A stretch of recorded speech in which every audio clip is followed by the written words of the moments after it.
Oke. Ya, di judul saya kasih radikal bebas berbahayakah ya, berbahayakah ya. Jadi tentunya selama ini yang kita pikirkan adalah radikal bebas itu pasti berbahaya gitu. Ya, ini radikal bebas gitu. Pasti wah saya takut nih ada radikal bebas di dalam tubuh saya gitu. Pasti akan berbahaya gitu. Ya. Nanti kita akan apa namanya? Kita akan bahas sama-sama ya Bapak Ibu. Sebenarnya radikal bebas itu ada manfaatnya nggak sih buat tubuh kita, atau kenapa sih kita nganggap selalu radikal bebas itu sangat berbahaya dan kita harus mengkonsumsi suatu produk antioksidan gitu ya. Nanti kita akan bahas ya. Nah, ini mengenai definisi ya, yang supaya kita lebih mempertajam lagi tentang radikal bebas itu seperti apa ya. Jadi radikal bebas itu adalah sekelompok bahan kimia, ya, sekelompok bahan kimia, baik berupa atom maupun molekul yang memiliki elektron tidak berpasangan pada lapisan luarnya. Nah ini, bagi Bapak Ibu yang pernah apa namanya pendidikan SMA atau SMP ya, yang mempelajari tentang atom, ya kita akan flashback ke belakang. Atom ataukah molekul ya, di mana di dalamnya itu ada yang disebut sama nukleus, ada yang berbicara tentang atom lah gitu, di kimia pasti akan teringat kembali gitu ya. Jadi radikal bebas ini bisa dalam bentuk atom maupun dalam bentuk molekul ya. Jadi molekul lebih besar daripada atom. Nah, merupakan juga suatu kelompok bahan kimia dengan reaksi jangka pendek ya, yang memiliki satu atau lebih elektron bebas. Nah, elektron bebas itu artinya elektron yang tidak berikatan. Jadi dia berdiri sendiri. Jadi ikatannya itu lepas ya, ikatannya itu lepas. Nah, radikal bebas yang beredar dalam tubuh itu berusaha untuk mencuri elektron yang ada pada molekul lain ya, seperti dalam DNA dan dalam sel. Nah, ini uniknya. Ya, jadi radikal bebas itu berusaha untuk melengkapi dirinya dengan elektron yang hilang itu. Jadi caranya adalah dia mengganggu sel yang masih normal, yang lengkap elektronnya, atau dari DNA yang mengambil itu. Sehingga ya boleh dikata kalau yang sel yang normal diganggu atau DNA-nya diganggu, diambil elektronnya, yang diganggu itu pasti akan berubah lagi menjadi radikal bebas juga gitu. Nah, ini yang uniknya di dalam proses terbentuknya radikal bebas yang semakin banyak di dalam tubuh ya. Jadi dapat dibayangkan ya, pencurian ini jika berhasil itu akan merusak sel dan DNA. Nah, ini tadi yang saya jelaskan ya. Jadi kalau radikal bebasnya itu banyak beredar di dalam sel, di dalam tubuh kita, dan banyak pula akan terjadi sel-sel yang rusak. Nah, ini ya. Kalau nanti selnya banyak yang rusak, itu pasti akan menyebabkan terjadinya suatu potensi penyakit ya, suatu potensi penyakit yang saat ini kita sangat takuti, ataukah yang sangat banyak juga adalah suatu proses kanker ataukah proses penuaan yang terlalu dini. Nah, ini ya kenapa kita sangat serius memang akan membahas ini ya. Nah, ini Bapak Ibu, saya dalam gambar ini kita bisa melihat ya bahwa atom itu adalah partikel terkecil yang menyusun suatu sifat dan karakteristik segala sesuatu yang ada di dalam dunia ini. Ya, atom itu kan terdiri dari nukleus, ya, nukleus itu inti, ya, ini yang ada di dalam ini, ya. Nukleus ini terdiri dari proton dan neutron, gitu, ya, dari proton dan neutron. Nah, di luar dari atom ini itu ada elektron yang mengelilinginya, ya, yang warna-warna bola-bola yang warna biru ini, ya, dan elektron itu berpasangan semuanya, ya, berpasangan. Nah, ini yang dalam kondisi atom yang normal, ya, dalam atom yang normal. Nah, kapan itu disebut sebagai radikal bebas? Ya, kapan disebut sebagai radikal bebas? Jadi yang gambar yang sebelah kiri itu ini adalah sebagai molekul yang normal ya, yang stabil ya. Jadi dia berpasangan semuanya. Jadi yang di tengah ini adalah intinya ya, yang di luarnya ini adalah lapisan luarnya ini adalah elektron-elektron ya, semuanya berpasangan. Nah, jadi kapan elektronnya itu lepas atau dia tidak berpasangan. Nah, dalam kondisi yang seperti ini, inilah yang kita sebut sebagai radikal bebas. Itu, ya. Jadi dia kehilangan satu elektron pasangannya. Nah, apa yang menyebabkan kehilangan ini ya itu nanti kita akan jelaskan lebih jauh ya. Nah, saya menceritakan sedikit tentang sejarah penemuan dari radikal bebas. Jadi ini seorang ilmuwan ya, seorang ilmuwan bahwa pada abad ke-20 ini masih radikal bebas ini masih sangat waktunya ini masih muda istilahnya penemuan-penemuan begini ya. Jadi pada permulaan abad ke-20 ini orang juga belum percaya tentang adanya suatu senyawa yang disebut sebagai radikal bebas ya. Mereka masih menyebutnya sebagai suatu kelompok molekul saja itu ya. Nah, ada seorang ilmuwan Rusia yang namanya Moses Gomberg itu yang menemukan radikal bebas organik ya, yang pertama yang dibuat dari trifenilmetan ya. Nah, ini merupakan suatu zat pewarna. Nah, dari sinilah akhirnya dalam penelitiannya menemukan bahwa atom yang ataukah molekul yang kehilangan elektron itulah yang merupakan suatu senyawa aktif yang akan merusak ya sel-sel yang normal ataukah DNA yang normal di sebelah di lingkungannya dia gitu ya. Nah, jadi kalau kita lihat struktur kimianya ya, jadi radikal bebas itu akan menyerang molekul yang stabil, yang terdekat dan mengambil elektronnya. Jadi zat yang terambil elektronnya akan menjadi radikal bebas juga ya, sehingga akan memulai suatu reaksi berantai yang akhirnya terjadi suatu kerusakan dari sel tersebut. Nah, ini dasar pemikiran kerusakan terjadinya sel akibat dari terbentuknya radikal bebas, Bapak Ibu. Ya. Jadi kalau kita mengerti dasar munculnya atau dasar terjadinya kerusakan suatu sel akibat dari radikal bebas, ini adalah seperti ini. Nah, jadi nantinya akan ada satu kesimpulan yang kita akan dapatkan bahwa memang benar bahwa radikal bebas ini memang kita harus hindari ya, harus kita cegah kalau memang bisa kita cegah dari awal, atau memang kita harus tekan ya supaya tidak banyak berkembang di dalam tubuh kita. Nah, dalam slide ini coba kita perhatikan, tadi saya sudah sampaikan bahwa bila mana ada satu atom yang normal, ya satu atom yang normal karena semuanya elektronnya itu berpasangan semua, ya. Kemudian akan dia kehilangan satu elektron, ya akan kehilangan satu elektron. Ini yang disebut sebagai suatu radikal bebas. Jadi atom yang berubah menjadi radikal bebas, ya. Kemudian radikal bebas ini pasti dia akan merusak atom yang lain yang berada di sebelahnya, mengambil elektron yang dia miliki, ya mengambil elektron yang dia miliki sehingga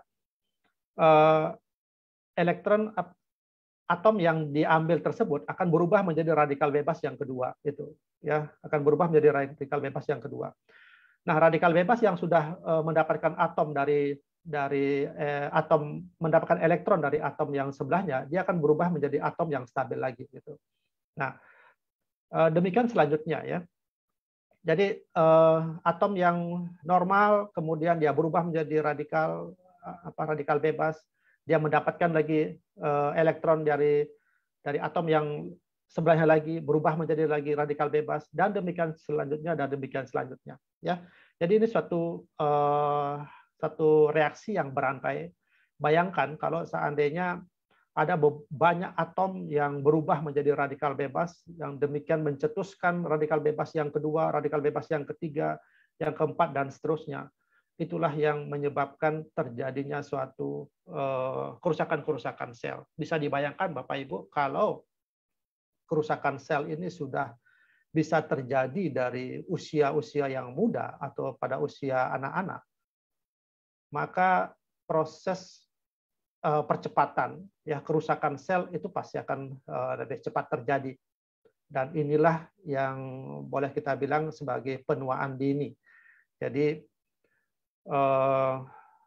usia masih muda tetapi umur selnya itu sudah kelihatan sangat tua sekali, atau bisa dalam penampakannya performan dari tubuh atau wajah dari orang tersebut itu tidak sesuai dengan umur yang dimiliki. Ya, ini yang sering kali kita bisa saksikan, ya, sering kali kita bisa melihat banyak banyak orang sakit yang menderita suatu penyakit oleh karena kerusakan sel, ya, di usia muda atau bisa muncul di usia tua akibat dari perjalanan penyakit di usia sebelumnya, gitu, ya. Jadi konsep ini dulu yang harus dikenal oleh Bapak Ibu, ya. Ini sangat mudah sekali, ya, sangat mudah sekali, walaupun bahasa-bahasa yang saya sampaikan masih ke bahasa medis atau ke bahasa kimia, tetapi ini penjelasan saya sudah sangat simpel sekali, bisa membayangkan, oh ini yang dimaksudkan tentang radikal bebas yang bisa menyebabkan munculnya penyakit. Ya. Nah, Bapak Ibu, radikal bebas itu sebenarnya hasil dari suatu metabolisme yang normal. Ya, itu. Ya.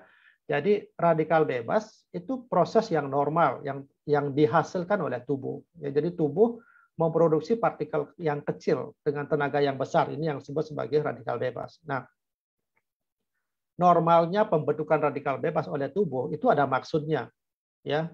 Nah, karena partikel-partikel ini memiliki tenaga yang besar, itu sebenarnya oleh tubuh itu dimanfaatkan untuk melawan organisme yang masuk ke dalam tubuh, ya, misalnya untuk membunuh virus dan bakteri, sehingga partikel bebas ini sebenarnya juga dia sebagai anti radang sebenarnya, ya, sebagai anti radang. Nah, peranannya dia sebagai anti radang itu dalam jumlah atau komposisi yang seimbang, ya, dalam produksi yang seimbang oleh tubuh, ya. Akan tetapi kan kondisi ini tidak bisa dipertahankan terus-menerus atau dalam kondisi yang stabil terus, ya. Tentunya ada hal-hal yang bisa menyebabkan produksi dari radikal bebas yang dihasilkan oleh tubuh itu bisa meningkat tajam. Nah, dalam peningkatan yang tajam inilah yang dalam posisinya radikal bebas itu sangat berbahaya buat tubuh kita, itu, ya. Jadi sekali lagi Bapak Ibu, radikal bebas dalam jumlah yang normal, yang memang di hasil metabolisme dari tubuh kita itu memang sangat bermanfaat, ya, sangat bermanfaat buat tubuh kita dalam melawan virus maupun dalam bakteri, atau dia memang berfungsi sebagai dalam proses peradangan. Gitu. Nah, Bapak Ibu, tadi kan saya sebutkan bahwa radikal bebas memang diproduksi dalam metabolisme oleh tubuh dalam jumlah yang normal, ya. Tapi ada kondisi-kondisi yang menyebabkan radikal bebas tersebut itu berada dalam jumlah yang besar, ya. Nah, kondisi-kondisi apa yang menyebabkan itu? Nah, tentu ini adalah kondisi di lingkungan eksternal ataukah di lingkungan internal di dalam tubuh kita. Ya, ini misal, ya, di dalam internal tubuh kita misalnya terjadi proses inflamasi, ya. Suatu proses inflamasi di mana sel-sel darah putih kita terbentuknya terlalu besar, ya, sehingga terjadi suatu proses inflamasi, ya. Infeksi yang terlalu berat, yang agak lama begitu tidak diobati dan sebagainya, itu memunculkan radikal bebas, ya. Kemudian suatu penyakit yang lama yang diderita, ya, stres yang berkepanjangan yang dihinggap oleh pasien tidak diobati, gitu, ya, itu juga akan memicu munculnya radikal bebas.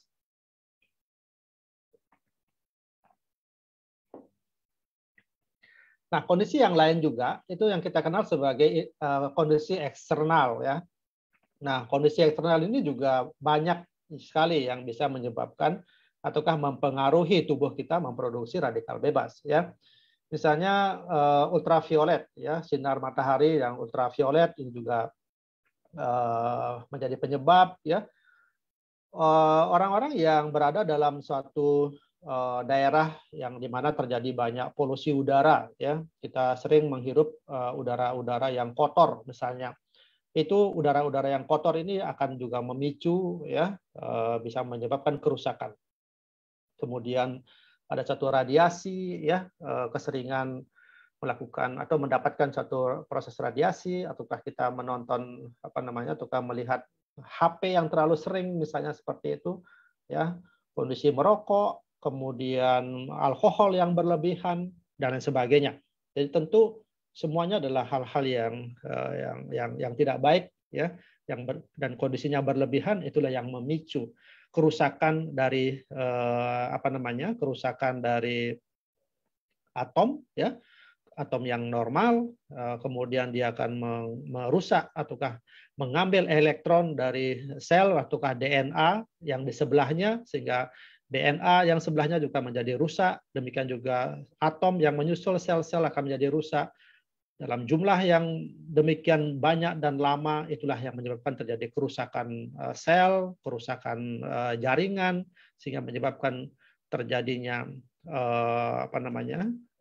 ketidak berfungsinya suatu organ yang menyebabkan proses kematian. Nah itu tentu pembicaraannya akan sangat sangat jauh sekali ya kalau kita membicarakan ini kan sangat kecil sekali yang kita bahas saat ini ya. Kenapa sampai menimbulkan suatu penyakit? Nah itu tentu tidak bisa serta-merta sekarang kita memiliki radikal bebas itu sekarang juga akan kita menderita sakit. Jadi tidak begitu konsepnya. Jadi sampai radikal bebas ini mempengaruhi suatu ataukah menimbulkan suatu penyakit di dalam tubuh kita, tentu prosesnya lama ya. Atau paparan yang didapatkan oleh tubuh kita itu lama sekali. Nah, makanya kenapa orang setelah kita memiliki umur 40 tahun ke atas baru muncul penyakit-penyakit tertentu, misalnya ada diabetes, ada sakit jantung, misalnya ada kolesterol dan sebagainya ya. Tentu itu ceritanya ya, bahwa kejadian-kejadian tersebut tidak serta-merta kita alami baru pada saat itu, tetapi ada cerita yang sebelumnya yang tidak kita sadari itu. Nah, Bapak Ibu, kita lagi mengenal yang disebut sebagai stres oksidatif ya, stres oksidatif. Inilah yang saya katakan bila mana radikal bebas di dalam tubuh kita itu diproduksi berlebih ya.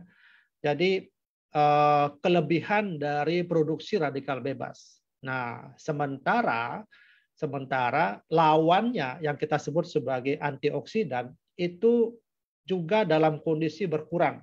Nah, jadi ada proses ketidakseimbangan yang terjadi baik antara radikal bebas sebagai prooksidan maupun antioksidan yang melawan dari efek radikal bebas tersebut. Nah, jadi mulai terjadi suatu ketidakseimbangan antara radikal bebas dan antioksidan di dalam tubuh. Inilah yang kita sebut sebagai stres oksidatif, yaitu atau oksidatif tekanan ya. Jadi keadaan stres oksidatif ini membawa pada kerusakan oksidatif ya, mulai dari tingkat sel sampai ke jaringan ya, sampai ke organ tubuh yang menyebabkan terjadinya percepatan proses penuaan juga dan munculnya suatu penyakit. Nah, disinilah baru kita mengetahui bahwa Bapak Ibu, pada saat radikal bebas itu dalam jumlah produksi yang berlebih, disitulah mulai terjadinya suatu reaksi yang berantai yang menyebabkan kerusakan-kerusakan. Tapi pada saat kondisi masih balance, masih seimbang antara antioksidan dan radikal bebas, tubuh masih mengalami suatu kompensasi. Jadi efek dari radikal bebas tersebut masih bisa diredam oleh antioksidan yang diproduksi oleh tubuh kita sendiri juga itu ya. Nah, berbagai macam penyakit yang diduga dan diteliti berkaitan dengan aktivitas dari radikal bebas. Ini kurang lebih ada 50 penyakit ya. Jadi beberapa penyakit-penyakit yang seperti yang ada dalam slide ini ya, mulai dari aterosklerosis ya. Ini penyempitan di dalam pembuluh darah arteri ya akibat dari penumpukan kolesterol maupun dari trombosit misalnya ya, kemudian kanker. Ini dua hal yang paling banyak yang yang dikaitkan dengan aktivitas dari stres oksidatif ini ya. Di samping juga ada penyakit-penyakit autoimun ya seperti multiple sklerosis ya, inflammatory bowel disease, colitis ya. Timbulnya diabetes dan Parkinson juga disinyalir bahwa stres oksidatif ini juga berperan ya.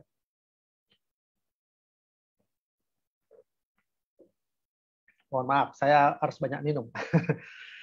Ya. Nah, akibat dari kelebihan radikal bebas ini, ya, menyebabkan satu kondisi-kondisi yang ketidakseimbangan itu, ya. Jadi sebenarnya seperti tadi saya ceritakan, radikal bebas itu sebenarnya sangat penting ya buat tubuh kita karena dia bisa memerangi peradangan, membunuh bakteri, ya bisa mengendalikan otot polos, pembuluh darah dan organ-organ kita ya. Tapi kalau dalam kondisi yang berlebihan ya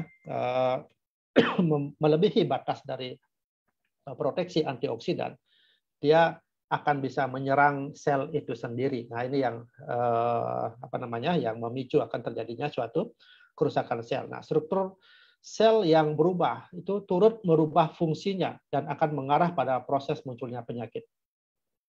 Ya. Jadi mula-mula akan terjadi suatu reaksi dengan lemak ya ataukah dengan protein atau dengan asam nukleat dengan DNA ya. Memicu terjadi kerusakan lokal ya, kerusakan yang sifatnya lokal, kemudian bisa merusak jaringan ya sampai akhirnya terjadi suatu disfungsi organ tertentu. Nah, ini kalau cerita dari awal sampai munculnya suatu kegagalan dari organ ya. Kanker dan tumor ya Bapak Ibu. Jadi mungkin selama ini kita masih bertanya-tanya ya.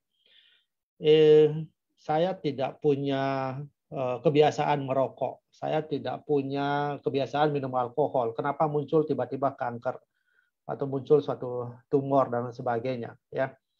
Ya, ini yang sebagian besar dari ilmuwan ya mengatakan bahwa semuanya ini memang berawal dari suatu proses mutasi gen atau dari DNA sel, di mana mutasi gen dari DNA yang tidak normal ini ada peranan dari radikal bebas ya, ada peranan dari radikal bebas yang memicu terjadinya proses mutasi ya, mutasi gen ataukah DNA. Jadi sangat jelas peranannya radikal bebas ini untuk memunculkan munculnya penyakit kanker ataukah tumor di dalam tubuh seseorang. Nah, bila mana radikal bebas ini juga bereaksi dengan kolesterol ya, dalam hal ini adalah LDL ya. Jadi bisa membentuk suatu reaktif yang kita sebut sebagai penyakit jantung, dalam hal ini adalah aterosklerosis. 2 minggu lalu saya sudah bercerita banyak tentang kolesterol ya, tentang kolesterol.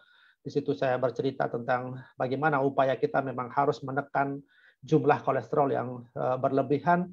Jadi sebenarnya di sini ceritanya. Jadi kalau di dalam tubuh kita banyak terdapat radikal bebas, kemudian kolesterol di dalam tubuh kita juga sangat tinggi. Ini menyebabkan suatu ikatan-ikatan reaksi yang memunculkan satu kondisi aterosklerosis yang menyebabkan akhirnya mengarah ke penyakit jantung atau penyakit pembuluh darah. Ya, ini beberapa hal yang kita bisa ketahui Bapak Ibu ya, supaya kita bisa mengenal bahwa beberapa penyakit-penyakit yang banyak dialami oleh saudara-saudara kita, oleh penduduk Indonesia maupun di dunia, ternyata memang peranan radikal bebas ini sangat berperan sekali. Ya. Penuaan dini yang tadi sempat saya bahas sedikit Bapak Ibu ya. Penuaan dini artinya kalau kita mengikuti suatu usia dari sel itu kan berbeda-beda ya. Akan tetapi penampakan di dalam tubuh kita yang tidak bisa kita pungkiri, yang kita bisa lihat langsung adalah struktur dari kulit kita ya. Jadi kita bisa membayangkan bagaimana proses penuaan yang bisa terjadi kalau kita lihat dari gambar ini, bagaimana seseorang yang demikian cantik, mulus, kulitnya putih dan sebagainya dalam usia dalam beberapa waktu tertentu sudah menjadi menjadi lebih gelap kulitnya, menjadi lebih keriput ya dan sebagainya. Nah, ini yang saya katakan terjadi suatu proses penuaan dini ya. Penuaan dini pun ini sudah dilakukan suatu penelitian dan ada peranan dari radikal bebas yang menyebabkan terjadinya proses penuaan dini ini ya. Jadi serangan-serangan oksidatif ya menyebabkan banyak terjadinya pembentukan dari sel-sel perusak yang mengakibatkan sel-sel normal banyak yang mati dan yang rusak. Kalau ini tidak dilakukan segera penanganan, maka bisa dibayangkan bahwa usia penuaan pada seseorang tersebut akan menjadi lebih cepat. Itu ceritanya. Ya. Nah, saya bercerita sedikit tentang teori dari penuaan. Ya, bahwa ada teori disebut sebagai teori radikal bebas, Bapak Ibu. Ya. Jadi radikal bebas adalah elektron tubuh yang tidak berpasangan, yang berusaha mencari pasangan menjadi agar stabil. Nah, sebelum mendapatkan pasangan, radikal bebas tersebut akan terus merusak sel normal dari tubuh dan mengakibatkan sel menjadi rusak dan menua. Jadi sekali lagi, Bapak Ibu, bahwa proses penuaan ini adalah ada peranan dari radikal bebas ini. Ya, jadi mulai sekarang kalau ya yang ikut Zoom ini ada yang masih berusia 20 tahun atau 30 tahun. Ayo kita mengenal lebih dekat lagi, lebih jauh lagi tentang radikal bebas ini. Bagaimana cara mencegah yang paling penting buat kita, yang paling utama buat kita sedini mungkin kita bisa mencegahnya ya, agar proses penuaan dini yang kita tidak inginkan itu tidak akan terjadi pada tubuh kita. Ya. Bagaimana fase dari proses penuaan ini? Jadi kalau kita bayangkan kalau umur-umur 25 sampai 35 tahun ya. Ini fase-fase yang kita bilang sebagai fase kedewasaan ya, di mana pada saat ini ya stem cell kita itu sudah dalam kondisi yang non aktif, boleh dibilang seperti itu ya, non aktif, jadi dia berdiam dalam tempatnya. Kemudian pada usia-usia yang seperti ini kita mulai aktivitasnya yang agak berlebih begitu ya, mulai ada proses eksternal dan internal yang bisa mempengaruhi munculnya ya radikal-radikal bebas. Jadi ini pada sebenarnya radikal bebas itu sudah mulai menyebabkan kerusakan sel ya, akan tetapi tanda-tanda penuaan itu belum mulai nampak sebenarnya ya, karena ya stem cell kita masih cukup bagus ya, kalau misalnya terjadi satu kerusakan sel itu bisa cepat diganti ya, masih antioksidan kita masih cukup bagus, jadi cepat untuk mengantisipasi dan sebagainya ya. Nah, bagaimana dengan umur-umur transisi, umur 35 sampai 45 tahun? Nah, disinilah sebenarnya sudah produksi hormon sudah mulai berkurang, dalam artian ini yang kita sebut sebagai antioksidannya sudah mulai berkurang 25%, gejala penuaan sudah mulai tampak ya. Misalnya berkurangnya kemampuan penglihatan dan pendengaran, rambut mulai beruban ya. Elastisitas kulit mulai hilang, pigmentasi, gairah seks juga berkurang ya, kerusakan akibat radikal bebas mulai muncul suatu penyakit-penyakit penuaan, misalnya dari kanker, artritis ya, diabetes, penyakit arteri koroner dan sebagainya. Nah, seperti yang tadi saya sampaikan bahwa umur-umur yang seperti ini ya sudah mulai sangat rentan untuk terjadinya satu proses-proses penyakit ya. Apalagi di fase klinik ya, di atas 45 tahun. Jadi proses penuaan sudah terasa sekali terjadi ya. Jadi mulai timbul penyakit-penyakit degeneratif akibat dari kegagalan sistem dari organ-organ kita ya, karena jelas pada saat ini kondisi umur seperti ini, hormon sudah mulai menurun ya, kemampuan penyerapan nutrisi mulai menurun ya, vitamin dan mineral juga mulai berkurang, sehingga terjadi satu kondisi-kondisi yang mulai ketidaknormalan ya. Inilah Bapak Ibu suatu proses dari penuaan. Nah, makanya saran yang bisa saya berikan kepada Bapak Ibu ya, jadi langkah yang paling tepat untuk menghadapi gempuran radikal bebas adalah sebenarnya yang paling utama ya, adalah mengurangi paparannya. Ya, mengurangi paparannya. Ini contoh saja. Misal kita bekerja ataukah kita berdiam diri di dalam satu area dengan populasi apa namanya eh, apa polusi ya, bukan populasi, maksudnya polusi yang sangat berat begitu misalnya ya. Ya tentu yang bisa kita akan lakukan adalah bagaimana cara mencegah paparannya. Tentu pada saat itu ya kita harus melindungi ya hirup dari polusi itu yang berlebihan, misalnya memakai masker, atau memang kita harus hindari jangan tinggal di daerah tersebut. Tentu ini juga menjadi satu problem tertentu ya. Atau kita misalnya dalam kehidupan kita sehari-hari banyak mengkonsumsi satu makanan-makanan yang mengandung banyak lemak misalnya, yang menyebabkan terjadinya hiperkolesterol atau hipertrigliserid. Nah, bagaimana cara mengurangi paparannya? Ya kita mengurangi untuk mengkonsumsi makanan tersebut gitu. Ya. Nah, tentu ada beberapa hal kondisi yang memang sangat sulit buat Bapak Ibu ya untuk mengurangi paparannya itu, ataukah menjadi suatu kebiasaan, ataukah memang mau tidak mau memang kita harus terpapar dengan kondisi itu. Nah, ini ada cara yang lain ya. Jadi mengoptimalkan pertahanan tubuh kita melalui aktivitas antioksidan. Nah, itu. Ya, jadi sebenarnya tubuh kita sudah memiliki antioksidan yang enzimatik atau yang alami ya, yang alami. Tetapi seiring dengan umur kemampuan tubuh kita untuk menciptakan ataukah memiliki antioksidan itu juga akan berkurang. Nah, sedangkan bertambahnya umur juga radikal bebas kita bertambah banyak. Nah, inilah kenapa disarankan untuk mulai kita mengkonsumsi produk-produk antioksidan ya. Tentu ada banyak sekali produk ya yang kita kenal di pasaran ya, vitamin-vitamin yang memang berfungsi sebagai antioksidan, yang memang bermanfaat sebagai antioksidan, itu disarankan untuk mulai dikonsumsi. Jadi sekali lagi Bapak Ibu, ada dua hal yang memang harus bisa kita pakai untuk melawan ataukah mencegah proses dari radikal bebas ini. Yang pertama adalah tentu mengurangi paparannya, yang kedua adalah mulai kita mengoptimalkan pertahanan tubuh kita melalui aktivitas dari antioksidan. Nah, Bapak Ibu, ini yang tadi saya sampaikan bahwa di dalam tubuh kita itu ada proses keseimbangan ya antara radikal bebas dengan antioksidan. Ini suatu satu mukjizat yang diberikan oleh Tuhan ya, bahwa dalam hidup ini memang diciptakan itu keseimbangan ya, sehingga tubuh kita memang masih terus bertahan sehat ya, masih tumbuh dengan sehat. Ini karena semuanya dalam kondisi yang seimbang. Dalam hal ini kita berbicara tentang radikal bebas dan antioksidan. Tadi saya sampaikan bahwa tubuh kita memproduksi radikal bebas memang penting untuk pertahanan tubuh kita.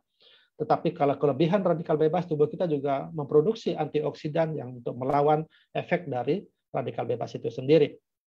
Nah, sistem defensif itu dianugerahi oleh Tuhan pada sel kita, yaitu perangkat yang disebut sebagai antioksidan enzimatik.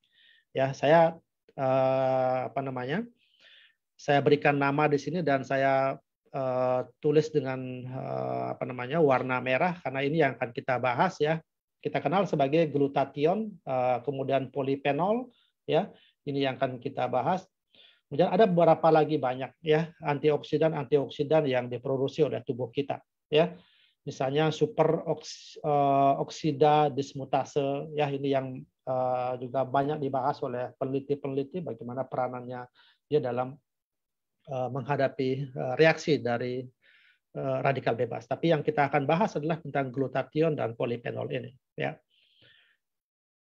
Nah, bagaimana proteksi dari antioksidan ya. Untuk menanggulangi radikal bebas atau oksidan, maka terdapat antioksidan ya, baik endogen maupun eksogen yang bersinergi untuk menetralisasi dari radikal bebas.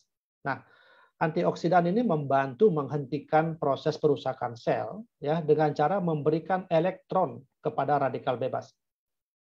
Ya, seperti tadi kan saya selalu bilang, jadi saya jelaskan bahwa radikal bebas itu adalah kehilangan elektron.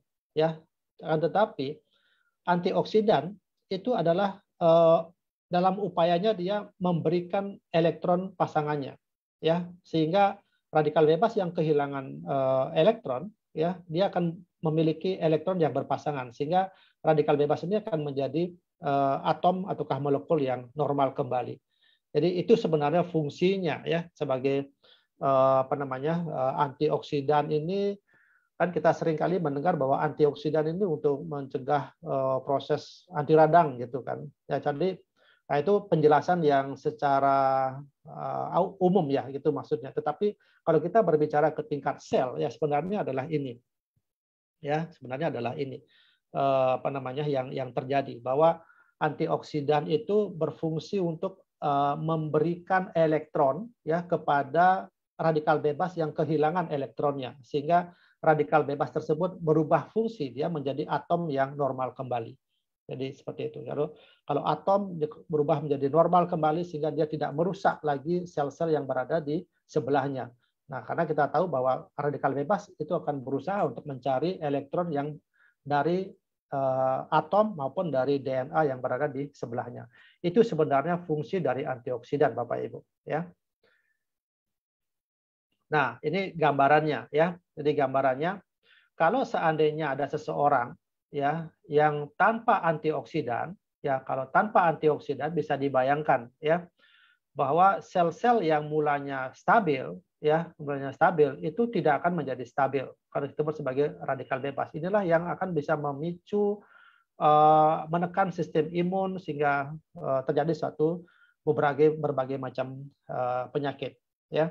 Nah, apa yang gambar yang di sebelahnya ya, misalnya muncul suatu radikal bebas, akan tetapi tubuh kita bantu dia dengan asupan dari antioksidan yang dari luar, sehingga radikal bebas yang terjadi ini bisa menjadi normal kembali dan dia tidak melakukan perusakan ke atom yang lain ataukah ke organ yang lain ya, sehingga molekul ataukah atom tersebut bisa kembali stabil. Ya, ini yang kita inginkan, ini yang kita harapkan ya. Jadi pemberian antioksidan bisa mencegah terjadinya proses kerusakan, dalam hal ini adalah akibat dari pengambilan elektron oleh radikal bebas mengganggu elektron dari atom yang masih normal. Ya. Saya sedikit menjelaskan tentang glutathione ya Bapak Ibu. Ini kita berbicara tentang antioksidan ya. Jadi glutathione. Jadi glutathione ini adalah sebagai antioksidan enzimatik ya. Kita sebut sebagai ibunya dari antioksidan karena memang antioksidan ini memang sangat powerful sekali dalam fungsinya sebagai antioksidan ya. Nah, glutathione ini seperti itu rumus kimianya ya, merupakan antioksidan yang diproduksi secara alami oleh tubuh. Jadi Bapak Ibu, glutathione ini adalah antioksidan yang diproduksi alami oleh tubuh ya. Ada banyak manfaat dari glutathione, penting sekali buat kesehatan ya, terutama adalah mencegah kerusakan sel tubuh. Ini yang tadi saya katakan. Ya, peranannya untuk mencegah kerusakan sel tubuh, artinya dia memang mencegah efek dari radikal bebas itu ya. Kemudian memperbaiki sel dan jaringan. Nah, ini kelanjutan dari akibat pencegahan kerusakan sel itu ya. Nah, glutathione ini merupakan antioksidan alami yang terdiri dari 3 asam amino ya, ada cysteine, glutamat dan glisin. Nah, kadar glutathione bisa semakin menurun seiring bertambahnya usia. Nah, ini yang saya katakan. Jadi usia kita bertambah, antioksidan di dalam tubuh yang memang diproduksi oleh tubuh itu bisa menurun. Apalagi di dalam tubuh seseorang tersebut mengalami suatu penyakit-penyakit ya. Misalnya ada kanker, ada stres, ada inflamasi di situ, jelas itu akan mempengaruhi produksi dari antioksidan ya. Atau bila mana tubuh tidak dalam kondisi sakit ya, oleh karena seiring dengan berjalannya umur menyebabkan juga munculnya penyakit-penyakit tertentu seperti kanker, diabetes, ya, stroke dan lain sebagainya. Ya, ini yang yang bisa saya jelaskan tentang tentang glutathione. Nah, glutathione ini juga memiliki fungsi ya sebagai mengurangi penyakit Parkinson, kemudian mencegah kerusakan otak pada autis, kemudian meningkatkan kerja insulin pada lansia, menurunkan risiko stres oksidatif ya, atau mengurangi kerusakan sel pada perlemakan hati. Ya, ini hanya beberapa saja penyakit-penyakit yang bisa dibantu dengan glutathione, artinya sebagai antioksidan. Ya, kenapa nanti ini ada satu hal yang sangat mengurangi kerusakan otak pada anak autis misalnya gitu ya, dengan pemberian produk dengan banyak antioksidan, ternyata bisa memperbaiki kondisi dari anak-anak yang mengalami autis. Ya, yang kedua saya berbicara tentang resveratrol ya. Resveratrol, mungkin Bapak Ibu sudah ada yang pernah membaca. Resveratrol ini adalah satu senyawa ya, polifenol. Nah, ini tadi saya sampaikan, polifenol. Tadi kan saya katakan bahwa enzim antioksidan enzimatik itu adalah glutathione dan polifenol. Ternyata resveratrol ini adalah satu senyawa polifenol ya, yang terdapat banyak pada anggur ini ya. Jadi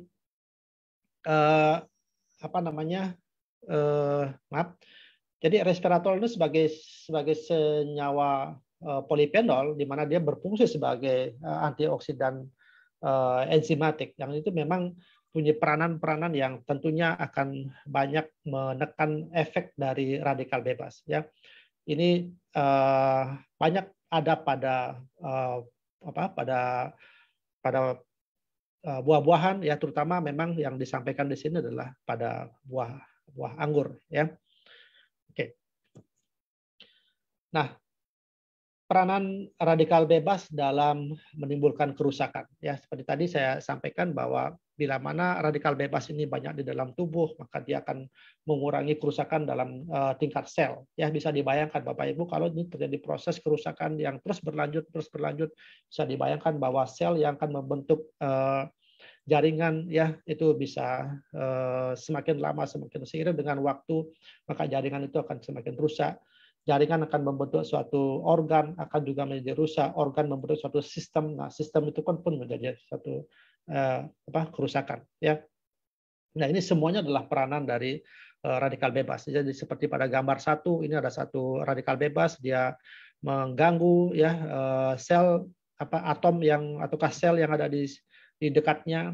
Kemudian dia membuat satu radikal bebas yang baru lagi, sampai seperti di gambar 4 ya, banyak terjadi radikal bebas sehingga struktur organ ya yang dalam bentuk sel ini tercerai-berai demikian rusaknya, sehingga ya bisa dibayangkan kalau sudah struktur menjadi rusak, tentu fungsi dan bentuk dari organ tersebut juga pasti akan tidak bagus itu ya. Nah, kalau terjadi suatu proses kerusakan, ya, proses kerusakan sel, tentunya kita berupaya untuk memperbaiki kerusakan sel tersebut. Caranya adalah dengan melakukan regenerasi sel, ya, dengan melakukan regenerasi sel. Jadi apa produk yang bisa dikonsumsi atau bisa ditambahkan, ya, bila mana memang pada saat kondisi itu tubuh kita memang sudah tidak terlalu mampu lagi untuk melakukan regenerasi sel, ya, tentunya dengan pemberian asam amino, ya. Jadi asam amino dalam suatu produk tertentu ini memang menjadi satu satu zat yang bisa untuk tubuh kita memberikan suatu kemampuan untuk meregenerasi sel-sel yang rusak dan yang mati ya. Jadi dalam kondisi yang seperti itu ya, jadi tubuh harus mampu untuk mempercepat penyempurnaan kembali. Jadi sel-sel yang mengalami kematian dan kerusakan itu, sehingga kerusakannya tidak akan bertambah menjadi lebih banyak dan mengakibatkan efek yang terjadi pada organ tersebut. Jadi dengan kita memberikan asupan yang yang lengkap pada nutrisi yang kita konsumsi, sehingga efek yang ditimbulkan dari radikal bebas yang itu merupakan suatu kerusakan sel itu bisa kita redam juga dengan pemberian asam amino yang dalam jumlah yang cukup untuk membuat tubuh kita melakukan satu regenerasi sel. Ya, jadi regenerasi sel yang baik tentunya akan lebih cepat menggantikan sel-sel yang mati dan sel-sel yang rusak. Ya. Nah, kita tahu bahwa bagaimana sih sebenarnya proses regenerasi sel di dalam tubuh kita. Ya, kalau kita belajar lagi tentang biologi, ya, tentang pembelahan sel mitosis ini ya, jadi mulai dari profase sampai telofase ini. Jadi sel-sel yang baru itu terbentuk di lapisan basal. Lapisan basal itu lapisan yang paling rendah, ya paling dalam maksudnya. Ya, itu akan terus-menerus mendorong sel-sel yang lebih tua. Jadi suatu proses keratinisasi. Ya, jadi sama kayak kita misalnya luka, ya kalau luka yang lubang, jadi sel yang baru itu pasti akan tumbuh dari bawah dia, dari bawah terus naik seperti itu. Jadi sama nanti permukaannya dengan sel yang normal kembali. Jadi itu proses regenerasi, ya. Jadi sel-sel yang mati, yang rusak, yang berada di atasnya itu akan dilepaskan sedikit demi sedikit sehingga sel-sel yang baru itu akan muncul mulai dari dalam itu maksudnya, ya. Inilah proses suatu regenerasi. Nah, Bapak Ibu, dari cerita yang tadi saya sampaikan, ya kita ada ngomongin tentang glutathione ataukah L-glutathione, atau kita berbicara tentang polifenol, ya, atau kita berbicara tentang asam amino. Semua produk itu ada di dalam produk AFC kita, ya. Lebih-lebih tentang glutathione, ya. Lebih-lebih tentang glutathione. Di dalam SOP Subarashi juga ada glutathione. Ini sangat yang powerful, kita bilang antioksidannya. Ya, kita tahu juga SOP, ya, salmon ovari peptide ini memang bahan dasarnya adalah marin placenta, ya, sebagai peptida marin placenta. Jadi memiliki asam amino yang paling banyak dan paling lengkap, kalau boleh bilang begitu, ya. Kemampuannya adalah untuk meregenerasi sel, ya, cell regeneration effect. Jadi di dalam Subarashi ini, ya, di samping dia mengandung antioksidan juga sebagai kemampuannya untuk sel regenerasi. Jadi glutathione yang terkandung itu sebagai antioksidan, ya, menekan efek dari reaksi radikal bebasnya, mencegah terjadi kerusakan. Kalaupun misalnya terjadi kerusakan sel yang sudah terjadi sebelumnya, itu akan dilakukan satu proses regenerasi. Disinilah peranan dari marin placenta. Nah, jadi Subarashi yang kita konsumsi dari awal atau sedang dikonsumsi oleh Bapak Ibu, ini sudah sangat tepat sekali, ya, untuk sebagai penangkal dari radikal bebas, ya, sekaligus untuk memperbaiki sel-sel yang rusak, misalnya terjadi akibat dari aterosklerosis, hipertensi, Parkinson, kemudian dan penyakit-penyakit yang lain lagi lah. Itu semuanya pasti akan berbicara tentang radikal bebas, ya. Kemudian kerusakan selnya akan diperbaiki dengan marin placenta. Nah, kita berbicara tentang dua produk ini, ya. Nah, dalam ursikusi bagaimana, Bapak Ibu? Dalam ursikusi juga ditambahkan L-glutathione. Nah, ini. Jadi dua produk ini sama-sama terkonsentrasi dengan pemberian L-glutathione, karena, ya,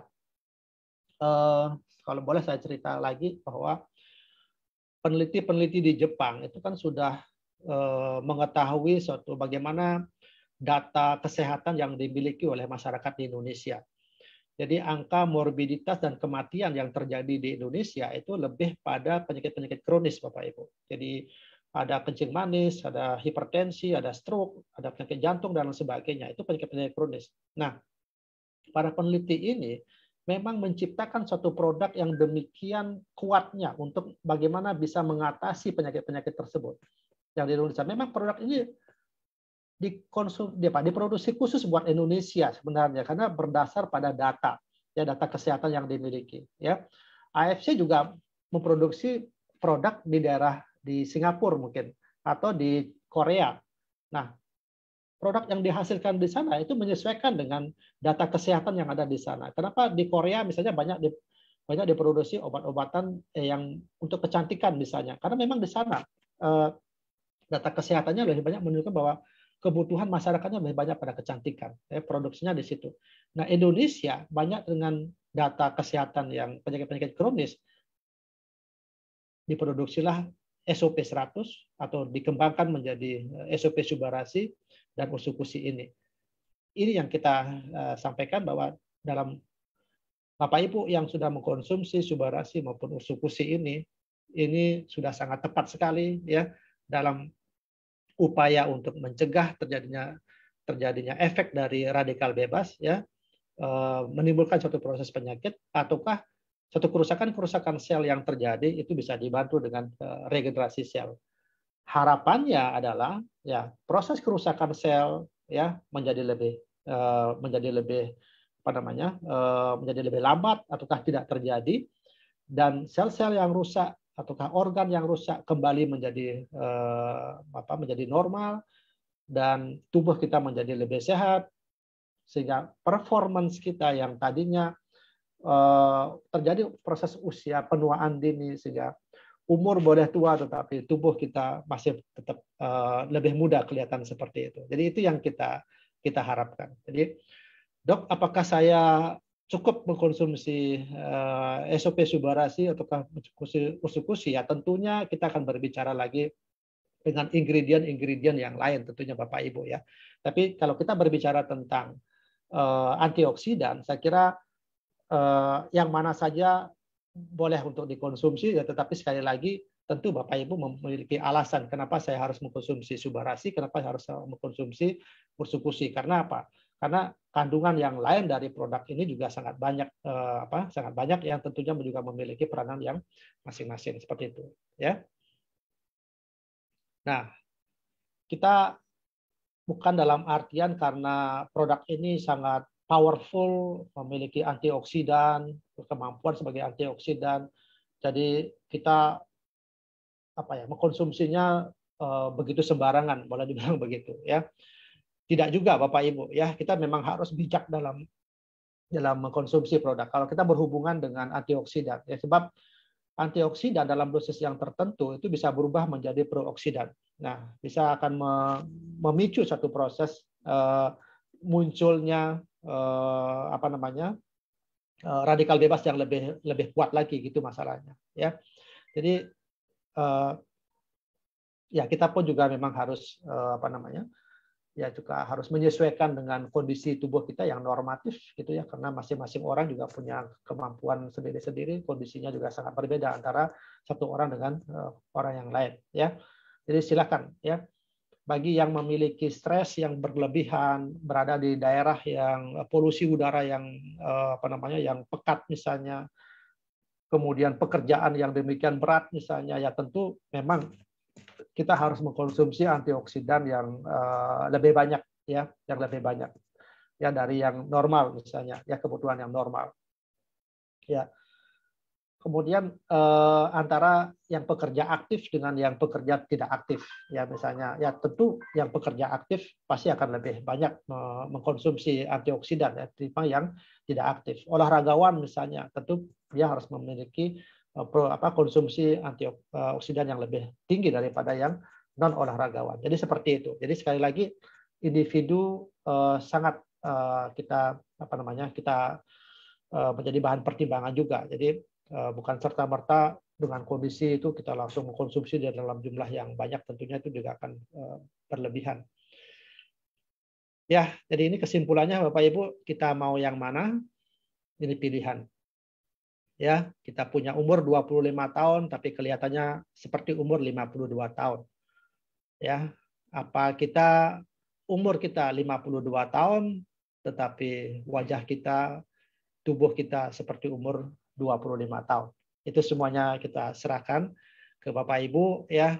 Ayo, kalau saya saat ini sudah umur mencapai 50 tahun ya, tetapi saya menginginkan tubuh saya masih seperti 25 tahun. Seperti 30 tahun. Ya. Ya sama seperti Bapak Ibu ya, kalau kita memulai kebiasaan-kebiasaan yang sehat kita tentunya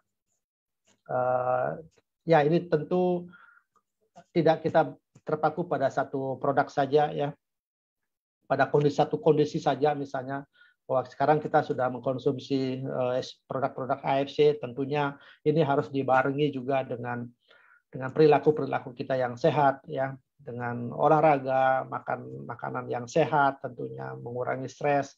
Ya kalau seandainya upaya-upaya itu kita kolaborasi bersama-sama, ya tentu ini juga kita akan menghasilkan satu hasil yang optimal ya. Jadi kita menginginkan seperti wajah yang seperti ini, yang kita semuanya mungkin menginginkan ke arah wajah yang di kanan seperti itu ya. Oke, demikian yang dapat saya sampaikan Bapak Ibu. Kita akan bisa berdiskusi. Ya, terima kasih Pak Angga. Oke dok, sebentar saya. Oke, nah boleh nih teman-teman yang mau tanya mungkin. Untuk kesana mereka konsen disebut juga. Ini pertanyaan, ada pertanyaan yang memang mungkin udah lumayan sering ditanyain, cuman nggak apa-apa lah dok, ini Ya. general. Waktu konsumsi ada yang tanya dok, seperti yang kayak minggu-minggu lalu, mungkin bisa diperjelas lagi dok, waktu konsumsi itu kapan sih? Ya, mengenai waktu konsumsi banyak yang memberikan satu pernyataan-pernyataan ya. Apakah itu lebih bagus sebelum makan ataukah sesudah makan ya. Bagusnya ditaburkan di bawah lidah ataukah diminum ataukah bagaimana ya. Kemudian apakah sehari bisa 2 kali apakah 3 kali dan sebagainya ya. Begini Bapak Ibu, sekali lagi saya serahkan ke kondisi ya, kondisi dari orang yang mau minum ataukah kondisi kita sendiri ya. Kadang ada yang memiliki satu kondisi bahwa saya lebih senang meminum suplemen ini sebelum makan ya.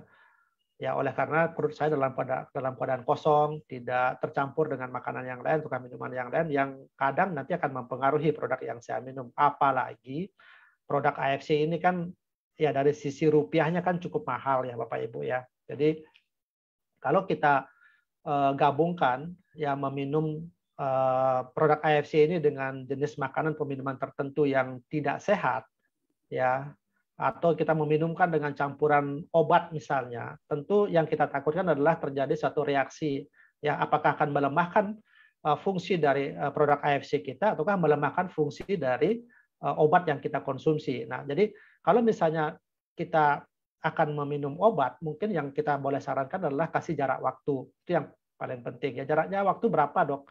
Ya. Kalau saya sarankan minum dulu produk AFC karena ini lebih mudah akan diserap oleh tubuh ya karena memang partikelnya sangat kecil sekali, jadi itu dulu diminumkan. 1 jam setelah produk AFC baru kita minum obat. Itu kalau bisa ya. Sekali lagi itu kalau bisa. Yang kedua, mau pagi, mau sore, mau siang itu silakan ya. Jadi tidak ada. Kalau saya memakai panduan semampunya ataukah sesuai dengan kondisi Bapak Ibu ya. Yang ketiga, mau sebelum makan atau sesudah makan ya. Karena ini sama-sama makanan yang AFC adalah makanan kesehatan ya. Itu mau diminum sebelum makan atau sesudah makan itu silakan saja kalau menurut saya ya. Tapi kan ada anggapan bahwa lebih enak saya minum sebelum makan, silakan ya. Tapi bagi pasien-pasien yang menderita MAH misalnya atau gangguan lambung atau gangguan pencernaan, kok saya lebih enaknya setelah makan, Dok? Ya silakan saja ya. Itu kalau berhubungan dengan sebelum makan maupun sesudah makan. Tapi kalau berhubungan dengan obat-obatan, ya kita juga tidak tahu apakah nanti ada reaksi dan sebagainya. Saya hanya bisa menyarankan kasih jarak waktu, ya minimal 1 jam. Produk AFC dulu diminum, setelah 1 jamnya baru obat yang diberikan oleh dokter. Itu penjelasan saya, Pak Angga. Oke. Dosisnya gimana? Nggak ada dosis ya teman-teman, barusan juga udah dijelasin. Kalau dosis kan buat obat ya, ini kan kita yang kayak tadi dokter Buana udah jelasin juga, kita nggak ada dosis-dosisan, kita nggak ada ini, semua tergantung kemampuan teman-teman masing-masing sih. Ya. Kalau penderita. Oke.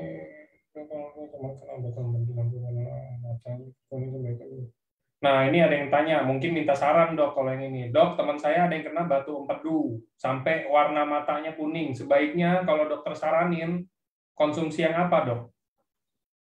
Subarasi atau Utsu? Yang pertama saya sarankan operasi. Oke. Itu dulu ya. Ini harus penanganan medis dulu Pak Angga. Ya, karena ini batu ya, sudah jelas itu ada batu. Nah, kenapa terjadi warnanya kuning? Itu karena penyumbatan ya saluran empedu. Ya, saluran empedu itu kan apa namanya, bilirubin itu harusnya keluar dia melalui usus dia. Tapi oleh karena apa namanya dibendung oleh batu, maka bilirubin tidak keluar tapi dia masuk lagi ke pembuluh darah. Itu yang menyebabkan di dalam apa tubuhnya dia berwarna kuning. Penanganannya adalah pengangkatan batu itu. Ya, pengangkatan batu artinya operasi. Nah, kalau selesai operasi baru kita mau tambahkan apa namanya subarasi, mau tambahkan dengan usupusi ya silakan aja ya karena di situ ada peranannya banyak sekali. Boleh ya. Tapi jangan terpaku pada produk kita karena itu penyakitnya memang harus dilakukan operasi gitu. Ya. Itu, Pak. Oke.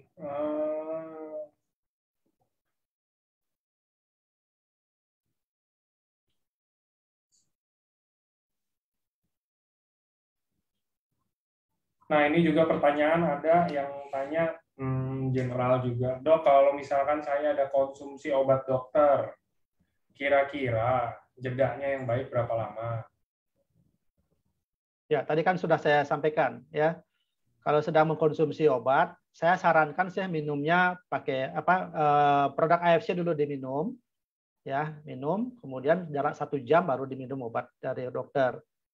Ya itu hanya sebagai panduan saja sih Bapak Ibu ya, jangan dipakai sebagai satu ini harus 1 jam gitu. Ya padahal sebenarnya apa obat dokter sudah punya jam minumnya misalnya gitu ya. Tapi oleh karena kita lupa minum produk AFC misalnya ya udah enggak apa-apa apa namanya kita agak dekatkan lagi jarak minumnya itu juga jadi masalah ya. Sekali lagi produk kita ini makanan kesehatan jadi bukan obat ya, itu aja pentingnya. Oke. Kayaknya ada yang tanya lagi ini contoh kasus dok. Jadi Ya. ada yang tanya, dok, ada teman saya usia 54 tahun, udah menopause 3 tahun. Setelah konsumsi subarasi selama 2 tahun, tiba-tiba minggu lalu ini mens lagi, tapi hanya dikit selama 3 hari. Nah, kenapa bisa kayak begini? Apakah teman saya ini katanya takut ada gangguan hormon, jadi dia langsung stop konsumsi. Ini saya pernah jelasin juga sih ke beberapa member mungkin kalau datang ke kantor. Mungkin dokter bisa menjelaskan secara ilmiahnya, dok. Ya, ini yang kita sebut sebagai regenerasi. Ya, jadi faktor regenerasi di sana muncul. Regenerasi itu bukan hanya berhubungan dengan sel ya, tapi juga berhubungan dengan hormonal, enzimatik ya, dan lain sebagainya lah gitu ya. Jadi produk AFC ini sebenarnya dia berupaya untuk memberikan kondisi yang seimbang ya. Seperti tadi yang saya katakan dalam gambar itu bahwa kita memiliki anugerah yang dari Tuhan bahwa kehidupan kita ini dibikin seimbang. Itulah yang menyebabkan kehidupan kita menjadi normal. Nah, pada saat ketidaknormalan terjadi, ini memang harus ada asupan dari luar. Produk AFC ya dengan paten-patennya yang dimiliki ini membuat suatu keseimbangan. Nah, keseimbangan termasuk yang terjadi pada ibu ini pada umur 54 kenapa terjadi haid lagi gitu ya. Setelah haidnya pun memang benar-benar dalam kondisi yang normal. Jadi haidnya hanya 3 hari ya. Ya, itu apa ya, sudah dibilang ya jangan khawatir gitu ya. Jangan khawatir. Yang kita khawatirkan kalau misalnya terjadi perdarahan yang berlebihan begitu ya Bapak Ibu ya. Berlebihan dan terus sampai banyak dan lama, itu yang perlu kita harus khawatirkan. Tapi kalau haidnya memang sesuai dengan haid yang normal ya kenapa itu harus kita khawatirkan? Gangguan hormonal bukan ya. Justru kalau terjadi gangguan hormonal ya tidak terjadi haid. Ya karena dalam kondisi yang menopause kan memang hormon yang harusnya turun memang dia jadi turun ya. Sehingga memang tidak menyebabkan haid. Tapi kalau misalnya terjadi haid kembali, jadi hormon yang turun itu naik lagi dia. Ya, seperti memang kondisi seperti wanita yang masih haid itu jadinya ya. Jadi jangan khawatir Bapak Ibu ya. Banyak ibu-ibu yang tadinya masuk ke umur-umur 50 ya memang sudah masuk ke masa premenopause ya, haidnya sudah mulai tidak teratur lagi, 2 bulan, 3 bulan baru haid lagi gitu. Tiba-tiba setelah minum ini 3 bulan, 6 bulan haidnya lancar lagi gitu ya. Dan waktunya pun masih normal. Nah, ini kondisi yang kita sebut sebagai regenerasi sel gitu ya. Oke.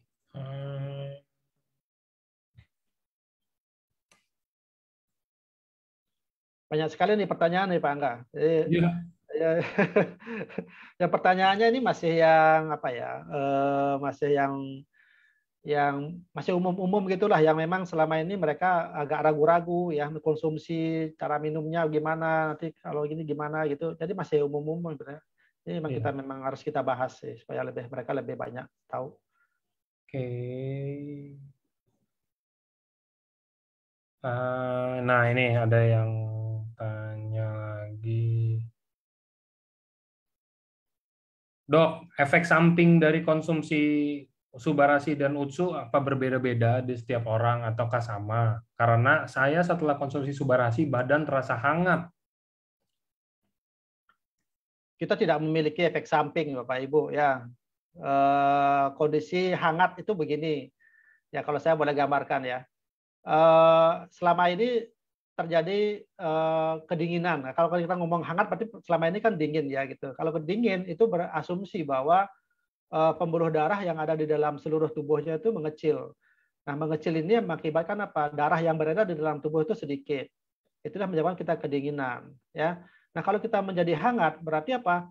Pembuluh darahnya bertambah permukaannya bertambah lebar dia. Sehingga darah yang beredar di dalam seluruh tubuh itu menjadi lebih banyak. Nah, inilah yang menimbulkan kehangatan gitu ya. Nah, justru ini bukan efek samping Bapak Ibu, ini yang kita harapkan. Ya, karena apa? Subarasi memiliki kemampuan untuk apa? Ya, melancarkan aliran darah ke seluruh bagian tubuh. Ya, akibat dari ada patennya di sana, ya. Jadi ini bukan efek samping, sebenarnya itu yang kita harapkan gitu, ya. Jadi misalnya ada bagian kaki kita yang kedinginan terus ya, misalnya terjadi gangguan pada aliran darah menuju ke kaki. Nah, sekarang kaki kita menjadi hangat lagi nih. Ya, berarti aliran darah ke daerah kaki menjadi lebih bagus. Ya, pembuluh darah yang tadinya buntu atau tadinya menyempit sekarang terbuka lagi nih gitu. Aliran darah semakin banyak. Aliran darah semakin banyak, berarti sel-sel yang ada di dalam organ kaki kita, ya organ kaki kita banyak diperdarahi diperdarahi membawa oksigen dan nutrisi. Bagus dong, ya. Apalagi kalau misalnya kita menderita luka pada diabetes misalnya ya, atau kita sebut sebagai diabetic foot gitu ya. Jadi sangat bagus sekali, ya. Nah, kenapa orang dengan luka diabetes kakinya cepat sembuh gitu? Ya karena ini kita terjadi perbaikan dalam aliran darah, kemudian sel-sel yang mati yang rusak tersebut diregenerasi ulang lagi gitu. Jadi cepat sekali pertumbuhannya gitu. Oke. Nah, oke, dokter mau tanya kalau leukemia gimana? Leukemia kanker darah. Kanker ya. Gimana? Ya. Maksudnya pertanyaannya? Ya, maksudnya gini, banyak sekali kan yang menanyakan leukemia hubungannya dengan kemoterapi gitu ya. Jadi apakah boleh meminum meminum Subarasi ataukah Utsukushi? Saya sarankan saat itu memang dikonsumsi ya. Tapi leukemia bukan bisa disembuhkan dengan Utsukushi karena misalnya sebagai anti tumor gitu, bukan. Saya katakan Utsukushi bukan untuk mengobati itu ya, tapi memperbaiki. Ya, saya kira itu pandangan kita ya, memperbaiki kondisi, karena pada saat kita mengalami kemoterapi semua daya tahan tubuh kita kan diturunkan begitu ya. Saat itu kondisi kita lagi drop. Nah, inilah fungsinya kenapa Subarasi kita harus minum, Utsukushi kita harus minum, karena itu merupakan nutrisi yang sehat sekali buat tubuh kita. Akan beda sekali ya orang yang meminum Subarasi, Utsukushi pada saat kemoterapi dengan yang tanpa minum produk AFC, pasti akan berbeda sekali ya. Gitu. Itu maksudnya mungkin Pak Angga. Oke.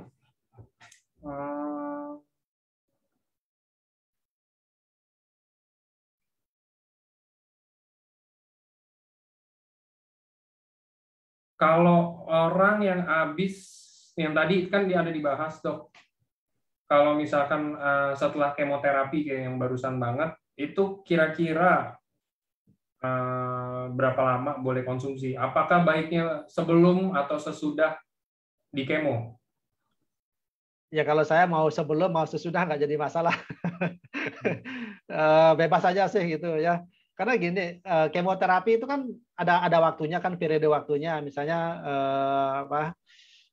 mau 3 hari sekali atau seminggu sekali gitu kan. Jadi ya nggak jadi masalah sekali sih tentang masalah mau sebelum atau sesudah. Jadi silakan aja. Ada juga yang gini, cuci darah misalnya kan. Cuci darah baiknya gimana dok? Apakah sebelum cuci darah ataukah sesudah cuci darah gitu? Ya kalau pandangan kita, kalau cuci darah orang kalau kita minum kemudian akan produknya akan masuk ke dalam pembuluh darah, masuk dalam darah, darahnya dicuci kan nanti terbuang dok itu. Ya udah kalau begitu sesudah cuci darah aja diminum gitu. Ya kalau kita berpikirnya begitu ya. Tapi kalau kita berpikir bahwa ini kan sudah masuk, bukan beredar-beredar terus di dalam darah kan, nutrisi ini kan pasti akan sudah masuk ke tingkat-tingkat sel gitu kan, karena ini kan sangat kecil sekali partikel-partikelnya. Jadi dikonsumsi langsung bisa langsung berada dalam darah dan masuk ke tingkat sel. Jadi bagaimana mungkin itu akan terbuang di dalam di dalam kita melakukan HD gitu misalnya. Ya kecuali kalau pas mau HD baru kita minum, ya itu lain lagi ininya penjelasannya gitu ya. Jadi ya minum aja beberapa jam sebelum HD misalnya ya. Ya kan itu sudah langsung di metabolisme oleh tubuh itu ya.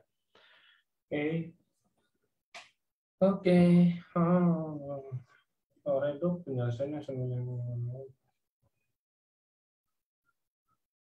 ini ada yang tanya, baru dijelasin, ada yang tanya langsung kalau misalkan HD cuci darah itu sebelum apa sesudah, nggak ada ngaruh ya dok ya? Ya kalau saya sih jangan. Ini loh dok, logikanya itu karena mungkin kan kita mau HD ya, kita mau cuci darah bilangnya. Kalau sebelum HD itu terus kita udah konsumsi, takutnya nanti setelah HD malah nutrisinya hilang atau apa gitu loh, logikanya pasti kan mengarah sana. Ya makanya saya bilang kalau misalnya kita mau HD, maka minumnya itu mendahului ya. Jadi misalnya 2 jam gitu ya, 2 jam kita minum kan, metabolisme juga sudah terjadi kan. Jadi nutrisi yang ada di dalam darah itu sudah terdistribusi ke sel-sel gitu. Jadi bagaimana mungkin darahnya itu masih terkandung misalnya produknya dari AFC gitu maksud saya. Ya, tapi kalau misalnya sangat mepet sekali, ketakutannya akan terjadi kehilangan dari nutrisi ini, ya jangan diminum pada saat itu. Jadi minumnya nanti setelah HD saja gitu. Ya itu aja sih penjelasannya. Oke dok, ada yang tanya lagi, dok kalau misalkan untuk pasien dengan gangguan ginjal, apakah boleh konsumsi Subarasi karena protein? Ini kayaknya pertanyaan ini ya, minggu lalu. Ini ada yang tanya, kalau pasien yang gangguan ginjal kan nggak boleh protein dok, nggak boleh terlalu banyak protein. Nah, kenapa harus konsumsi Subarasi? Padahal kan Subarasi ini peptide. Bedanya apa sih peptide dan protein? Mungkin bisa dijelasin dok. Ya, protein yang dimaksud itu molekulnya besar ya. Molekulnya besar. Kalau protein misalnya jangan makan daging ya. Ya itu kalau daging itu kan masih berupa gelondongan gitu. Jadi belum di proteinnya masih dalam molekul-molekul yang sangat besar gitu ya. Belum dilakukan proses enzimatik di dalam tubuh kita, dan itu memang membebani dari ginjal gitu maksudnya ya. Tapi produk AFC ini kan partikelnya kecil Bapak Ibu ya, partikelnya sudah nano size ya. Jadi kalau nano size yang ditakutkan apanya? Jadi tidak membebani ginjal gitu ya. Jadi perlu dibedakan. Memang sama-sama asam amino, tetapi yang dimaksudkan di sini adalah asam amino itu partikelnya, molekulnya itu bagaimana gitu ya. Nah, kenapa dokter sering menyampaikan jangan terlalu banyak makan protein ya, misalnya daging atau telur gitu misalnya, ini misal ya. Ya karena ditakutkan itu molekul yang dikonsumsinya itu masih besar. Inilah yang mengakibatkan memperberat dari fungsi ginjal itu. Tapi kalau saya bahwa produk AFC ini kan partikelnya kecil, nano size ya. Jadi dia langsung terserap di dalam pembuluh darah dan langsung masuk ke tingkat sel. Jadi itu. Oke, itu mungkin menjawab ya teman-teman. Terus ini ada yang tanya lagi, dok kalau habis operasi usus pasang kantong di luar harus konsumsi Suba Utsu berapa perharinya? Mungkin ini bukan berapa perharinya karena kan kita nggak ada dosis. Cuman mungkin ini pertanyaan lebih ke arah minta saran ke dokter Buana.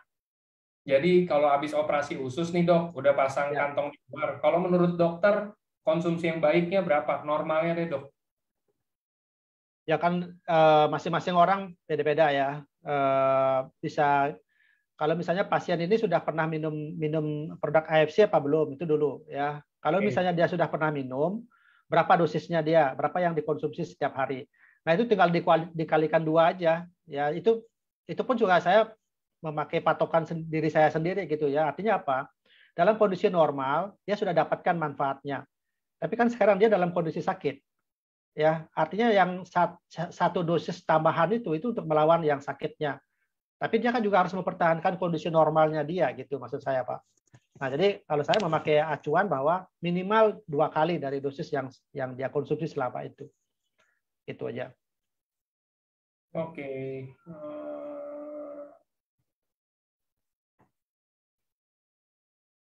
Karena itu pertanyaan-pertanyaan yang barusan itu semuanya saya ada alamin ya teman-teman. Jadi maksudnya bukan kayak oh ya saya cuma based on textbook aja. Dulu ibu saya juga kayak begitu kan dikasih konsumsi apa HD harus HD apa. Saya juga rada rancu sih karena saya tahu logikanya ya logikanya itu kita sebagai orang awam yang mungkin bukan dokter kita mikirnya kan kayak oh iya nih mau cuci darah yang pakai mesin kan, darahnya diputar bolak-balik kan. Nah, takutnya mungkin kalau kita udah konsumsi Subarasi duluan, nanti hilang nutrisinya apa segala macam gitu kan. Sebenarnya mah sama aja sih kayaknya harusnya ya kan sih dok.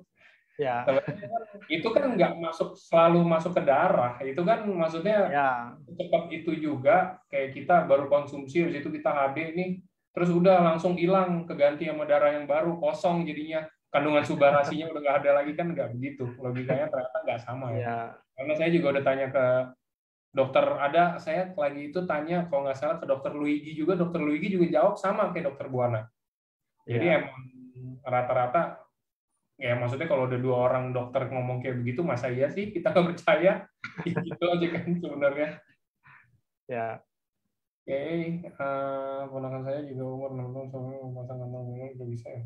Nah, ini kalau ada yang tanya, kalau yang tadi kan habis operasi usus yang pasang kantong di luar, dok. Tapi tadi itu mungkin orang dewasa. Sekarang ada yang tanya, ini kalau umur 6 tahun, dok. Hmm. Umur 6 tahun ini kira-kira udah boleh atau udah perlu nggak sih konsumsi Subarasi?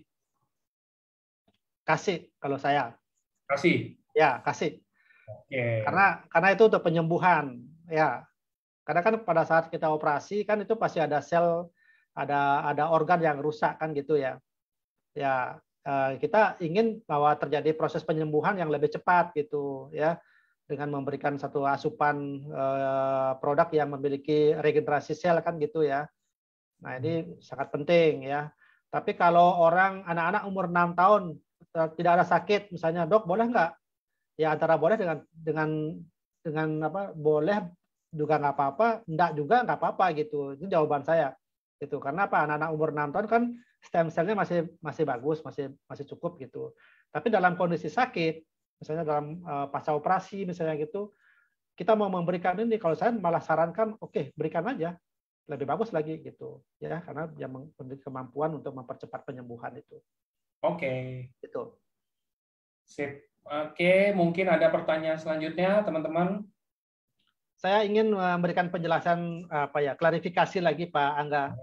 Beberapa hari yang lalu kan saya sempat ditanyakan oleh beberapa member ya tentang cara pemberian produk AFC kita Pak Angga.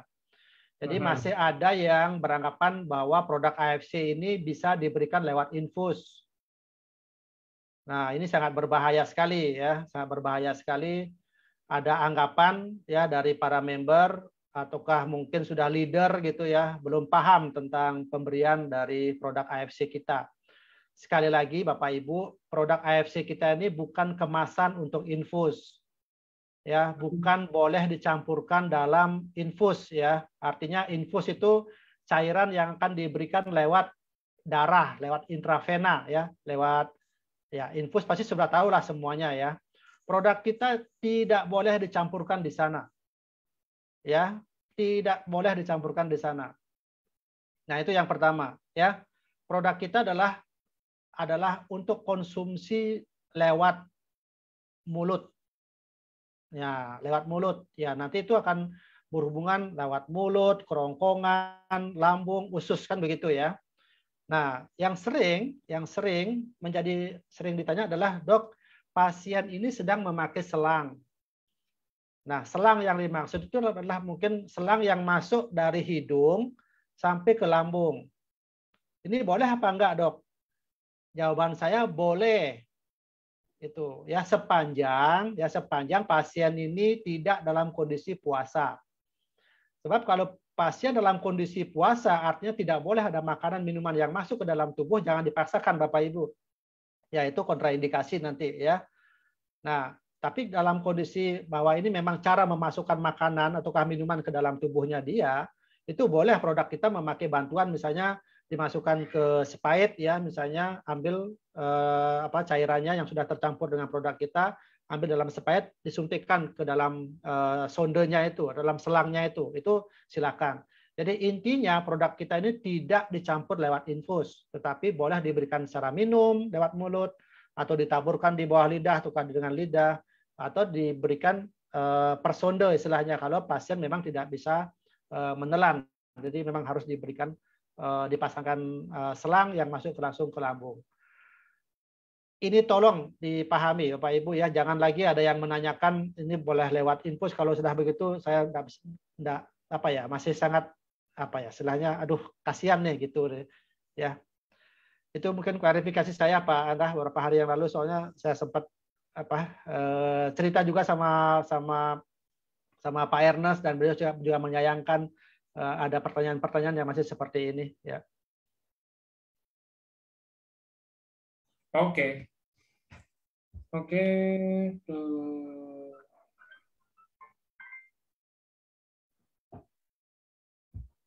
Kalau buta warna dan mata rabun, kalau mata rabun itu lebih cocoknya lutin ya.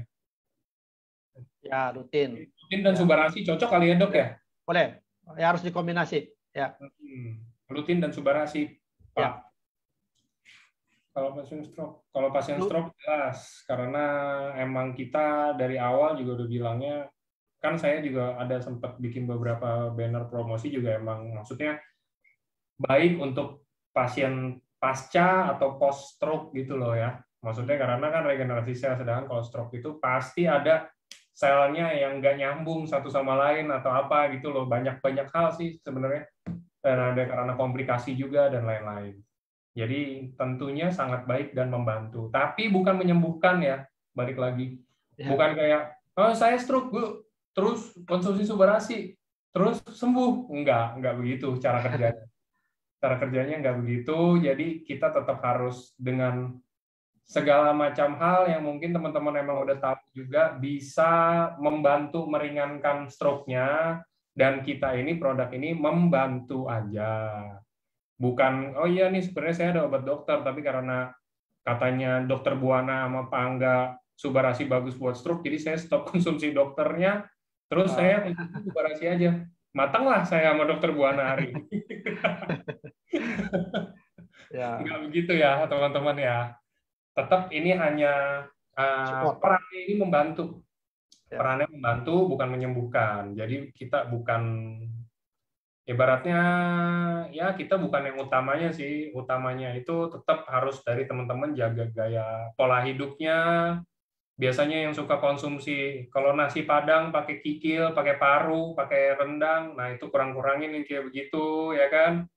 Atau enggak yang konsumsi yang macam-macam, yang minyak-minyak, gula ya apa, terus yang ngerokok atau yang apa, tetap harus kayak begitu. Mungkin gitu ya dok ya? Betul. Ya. Sudah cocok nih Pak Angga jadi host untuk.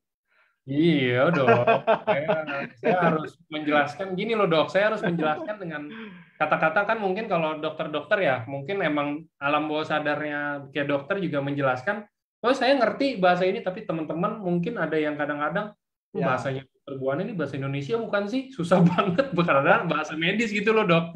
Ya betul. Saya harus bantu menjelaskan dengan bahasa sehari-hari gitu kan. Ya. Itulah, saya translator bahasa gaulnya dokter Buana. Ya. Oke. Mungkin ada lagi yang mau tanya teman-teman sebelum saya tutup, kalau nggak ada yang mau tanya. silakan acungkan tangan ya, atau di sana ada raise hand ya, silakan.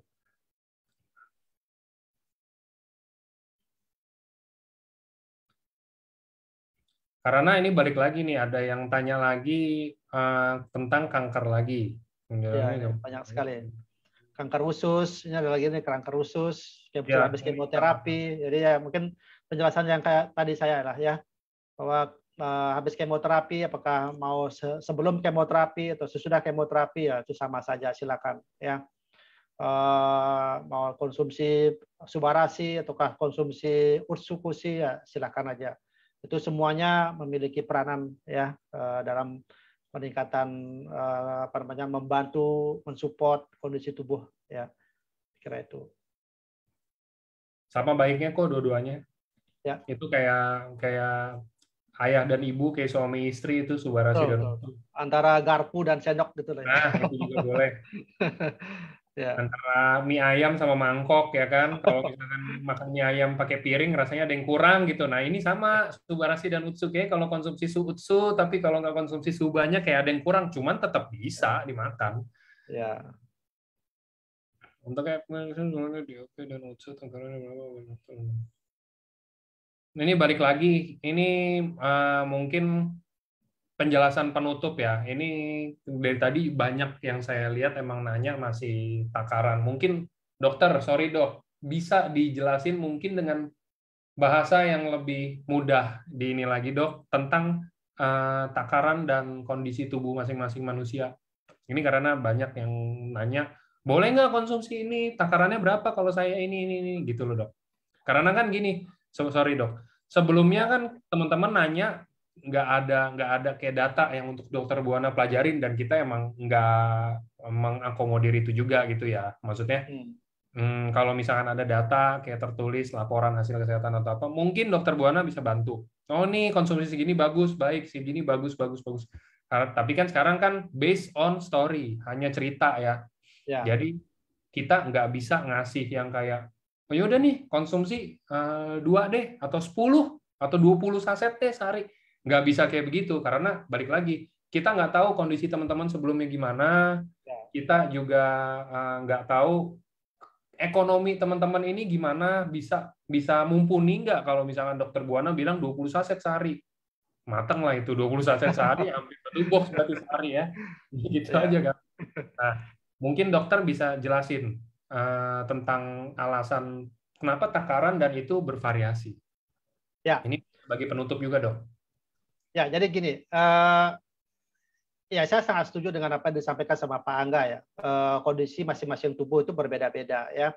Ada orang yang konsumsi 1 saset Subarasi, 1 saset Ursukusi, mereka sudah dapat manfaatnya gitu ya. Manfaatnya itu maksudnya gini, wah sebelumnya saya tidak seperti begini kondisi tubuh saya, kok jadinya saya sehat, tambah seger gitu. Itu yang saya maksudkan, sudah dapat manfaatnya gitu ya. Nah, sekali lagi ini dalam kondisi tidak ada sakit ya Bapak Ibu. Dalam kondisi yang tidak ada sakit. Ini contoh ambil pribadi saya aja dah ya. Saya selama memulai mengkonsumsi produk AFC ini ya, saya memulainya dengan 1 saset. Ya, 1 saset. 1 saset dulu ya waktu SOP, ataukah 1 saset Subarasi ya. Pada saat ada muncul Ursukusi, saya juga mengkonsumsinya ya. Saya langsung campur keduanya ya, dalam satu gelas begitu saya campur keduanya. Dengan 1 saset itu saya sudah dapat manfaatnya. Contoh ini ya. Ini contoh masalah rambut saya misalnya. Ya, pertumbuhan 6 bulan itu sangat lebat sekali sekarang. Jangan ngeliatin sekarang. Sekarang karena saya memang senang lagi botak-botakan saya gitu ya. Kemudian tidur saya jadi lebih nyenyak itu ya. Kemudian kulit saya tambah cerah. Ini tadi ada Ibu Pauline, tadi ada sempat saya baca wajahnya Dr. Buana, kulitnya bagus, sama Pak Angga juga tambah muda ya gitu.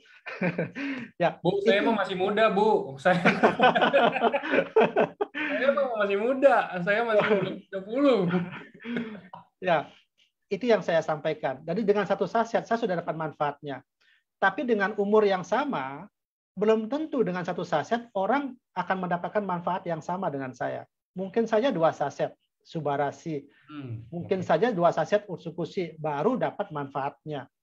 Ya. Jadi seperti itu. Jadi silakan kalau misalnya dalam kondisi yang kalau saya memulai dengan 1 saset, itu lihat dampaknya seperti apa yang Anda rasakan.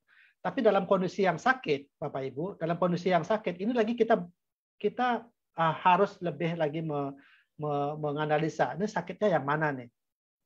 Gitu ya. Kalau sakitnya termasuk sakit yang ringan, ataukah sakit yang sedang, ataukah sakitnya yang berat. Ini tentu kita juga harus mengevaluasinya, harus menyesuaikan dengan kondisi pasien. Kalau misalnya kondisinya hanya ringan saja, mungkin dengan penambahan 1 saset dia sudah bisa memperbaiki. Tapi ada kondisinya berat, misalnya stroke, ya, ataukah mengalami kegagalan jantung, misalnya ada hipertensi, mungkin tambahan 2 saset, 3 saset mungkin baru akan mendapatkan manfaat yang lebih signifikan ya perubahan-perubahan tersebut itu. Ya tentu sekali lagi kita kembalikan ke kondisi. Makanya tadi seperti Pak Angga tadi bilang, kalau tidak ada data yang diberikan kepada saya, tentu saya juga tidak akan memberikan satu pendapat yang sesuai dengan kondisi pada pasien pada saat itu. Makanya saya selalu memakai pandangan, ayo kita lihat bagaimana kondisi pasien saat itu, apakah melalui hasil laboratorium ataukah cerita secara tulisan misalnya kondisinya seperti begini, untuk saya bisa membayangkan, oke kalau dalam kondisi seperti ini coba berikan 2 saset ataukah 3 saset misalnya dalam sehari. Itu ya, mau produknya yang mana kita sesuaikan dengan keluhan dari pasiennya. Ya, apakah nanti cukup dengan Subarasi saja ataukah cukup dengan Utsukushi saja misalnya, atau memang dia perlu kombinasi. Nah, itu memang membutuhkan pendapat dari dokter ataukah dari teman-teman yang yang sebagai leader yang sudah sering mendengarkan begini, ataukah pengalaman pribadi itu boleh kita sharing sama-sama itu. Ya, itu penutup Pak Angga. Oke, siap. Sebelum ditutup, saya mau tambahin sedikit. Jadi gini teman-teman, mungkin saya yakin lah teman-teman banyak yang bingung. Jadi ini bedanya 2 produk ini apa ya? Subarasi dan Utsu ini bedanya apa ya? Saya juga dulu bingung kok teman-teman, waktu pertama kali di AFC udah beberapa tahun lalu. Jadi gini, bahasa awamnya ya, maksudnya ini biar semoga membantu teman-teman aja. Jadi kalau Subarasi ini dia lebih ke arah gini loh. Kalau di kita ngomongnya untuk penyakit dalam, regenerasi sel, yang sel-sel di dalam tubuh kita, it's all about sel. Apapun yang terkait dengan sel. Apa aja sih sel? Kita ini sel, manusia ini semua sel. Kita ada sel otak, ada sel paru-paru, sel jantung, sel ginjal, sel hati, semua sel. Semua terbentuk dari miliaran, bahkan mungkin triliunan sel, saya kurang paham lah yang itunya. Cuman semuanya terbuat dari sel. Jadi Subarasi ini kan emang kita ada namanya fungsinya itu untuk membantu meregenerasi sel di dalam tubuh. Jadi even itu kayak teman-teman migrain aja deh, migrain atau apa contohnya. Jadi jangan tanya migrain konsumsi yang mana. Migrain ini kan pasti karena ada gangguan sel di mana ya, di otak atau di bagian apa ya dok? Otak bener ya dok ya? Oh, ya. Ya, jadi emang ada gangguan sel pasti.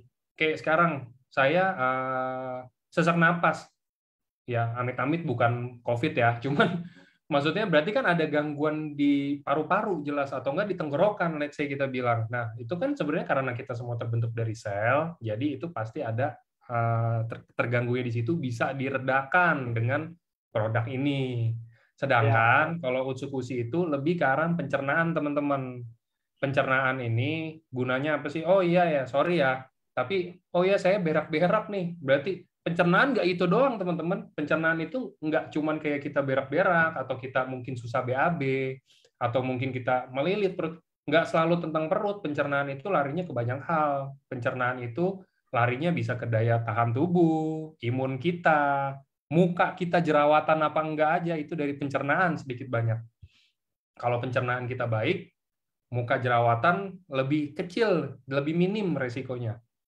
Jadi banyak hal yang bercabang dari situ ya, dari 2 itu. Jadi balik lagi kalau misalkan ada yang tanya, oh saya sering flu apa segala macam kayak begitu. Nah kan sekarang berarti kita harus tanya dulu, flu-nya emang udah bawaan, orangnya sering flu. Oh kalau emang orang itu bawaan sering flu, artinya daya tahan tubuh dia mungkin lebih rendah dibanding yang lainnya. Kita harus konsumsi Utsukushi untuk meningkatkan imunitas tubuh. Contoh ya kayak begitu. Jadi kita harus tahu dasarnya dulu produk kita ini apa sebelum mungkin teman-teman ada yang beberapa leader di sini bisa baru kasih tahu ke timnya atau prospekannya. Saya sakit gigi, konsumsinya apa ya? Sakit gigi, ke dokter gigi lah kalau sakit gigi mah. Enggak, kalau sakit gigi ya berarti artinya kan ada mungkin gangguan, entah itu ada di mana. Tapi sakit gigi bisa jadi dari pencernaan juga ya, Dok ya? Sakit gigi dari pencernaan. Kalau saya kemarin ada tanya ke dokter siapa, katanya dari pencernaan itu. Ya. Enggak deh, sorry. Yang dari pencernaan bau mulut. Bau mulut. Oh iya, bau mulut. Ya. Bau mulut, iya. Bau mulut. Kalau sakit gigi sih lebih sering gosok gigi sama ke dokter gigi sih. Sama Subarasi mungkin ya, Dok ya? Ya. Atau kesimpulannya begini, Bapak Ibu ya. Yang pasti setiap hari kita kan ada kehilangan sel. Betul. Ya, kita kehilangan sel. Apakah karena rusak ataukah karena mati kan gitu ya. Nah, untuk menjaga supaya sel yang ada di dalam tubuh kita itu tetap dalam kondisi yang optimal dari sisi jumlah dan fungsinya, maka perlu kita regenerasi sel. Itu. Nah, sekarang produk yang mana nih yang cocok? Ya, produknya adalah SOP Subarasi itu. Nah, kalau main pilih-pilihan, Dok, saya punya kemampuan beli hanya satu produk saja. Yang mana kira-kira kalau menurut dokter? Kalau saran saya, ya dalam kondisi yang sehat loh ya nih, masih sehat ya. Saya ingin mempertahankan kesehatan saya, misalnya dalam memilih-pilih misalnya, oke, Bapak atau Ibu bisa memulai dengan Subarasi dulu deh. Minum selama 3 bulan, ya. Bulan yang keempat kembali ke Utsukushi, ya. Karena apa? Itu memperbaiki usus kita, ya. Karena usus ini kan sebagai daya tahan tubuh kita yang kedua kan ya, otak kita yang kedua lah gitu ya. Ini selama 3 bulan lagi misalnya, habis itu balik lagi nih ke Subarasi misalnya, ya seperti itulah ya. Tapi alangkah baiknya kalau misalnya kita punya kemampuan untuk membeli, ya beli kedua-duanya, konsumsi kedua-duanya gitu. Itu akan lebih powerful lagi gitu. Ya. Oke. Mungkin itu ya penjelasannya teman-teman. Jadi itu bahasa lebih awamnya biar teman-teman juga gampang ngerti, karena emang jelas bahasa medis itu ya susah sih saya, karena bahasa medis ya emang dokter-dokter biasanya dan ahli-ahli kesehatan yang bisa mengerti dengan cepat. Kalau kita mungkin perlu waktu untuk menyerap. Jadi ini dibantu dengan bahasa-bahasa yang mungkin lebih awam buat teman-teman. Oke, kalau gitu thank you teman-teman udah join hari ini. Thank you Dokter Buana. Sama-sama. Menemani saya di sore hari ini. Oke, jadi teman-teman hari ini tanggal 25, hari ini mau closing annual rank, mungkin masih ada waktu sekitar 5, 6, 7, 8, ya 7 jam lah ya, 7 jam sebelum closing. Jadi teman-teman mungkin yang mau kejar, misalkan kayak sekarang masih Toreda, waduh berapa lagi udah Ronin, bisa dikejar pasti ini, karena sayang ya, ini walaupun tinggal sisa 7 jam lagi, kalau misalkan nggak dikejar tuh kayaknya ada yang kurang gimana gitu kan. Kayak kalau sama buat teman-teman yang nanti tanggal 6 mungkin lagi ada di sekitaran Bali atau emang pengen ke Bali, nanti bisa ketemu Dokter Buana langsung di sana. Dokter datang ya dok ya? Ya, mudah-mudahan. Ya. Oke, datang di kantor EFC teman-teman, kantor EFC di Bali ya. Kebetulan dekat sih rumah ya. Mantap. Oke, kalau gitu. Selamat sore dok. Terima kasih teman-teman semua. Terima kasih semuanya Bapak Ibu ya. Terima kasih. Thank you semuanya. Sehat selalu semuanya. Sehat selalu. Selamat sore. Sore.